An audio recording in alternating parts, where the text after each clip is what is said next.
হ্যাঁ ওই বলো। মোর মনটা এক্সের খারাপ। কেন, কি হয়েছে? শুনলাম তুমি নাকি ব্যাচেলর পয়েন্টের সিজন 5 মোরে বিদেশ পাঠাইয়া দেবা। হ্যাঁ, বিদেশ পাঠানো উচিত না? 4টা সিজন হয়ে গেল, তোমারে তো এখনো বিদেশ পাঠাতে পারলাম না। একবার কাতার গেলা, আবার ওখান থেকে চলে আসতে হইলো। তা আমরা ফাইনালি ডিসিশন নিছি যে তোমাকে সিজন 5-এ আমরা বিদেশে পাঠাই দিব। না, মুই বিদেশ যাব না। কেন? আমরা তো সবসময় দেখাইছি যে হাবু ভাই বিদেশে যাইতে চায়, হাবু ভাইয়ের স্বপ্ন বিদেশে যাওয়া। তুমিও তো বলছো যে আমাকে বিদেশে পাঠায় দাও, এখন কি প্রবলেম? মুই বিদেশ চইলা গেলে সিজন 5-এ তো মোর পাট কমে যাবে, দর্শক মোরে বুইলা যাবে, তারা তো মোর আর ভালোবাসবে না। আরে হাবু ভাই, আমরা যদি সিজন 5-এ তোমাকে বিদেশে পাঠায় দেই, তাহলে তোমার পোর্শন শুট করতে আমরা বিদেশে যাব। হ্যাঁ, সত্যি বলতে আছো? অবশ্যই, আমরা হাবু ভাইয়ের পোর্শন বিদেশে গিয়ে শুট করে নিয়ে আসবো। তাহলে মুই বিদেশ যাব।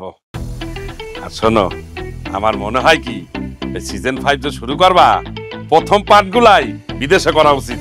না না, প্রথম পার্ট বিদেশে করা যাবে না, দেখি কবে যাওয়া যায়। না, যদি তা না করো তাহলে মুই কিন্তু 3-4টা দেশে যাব।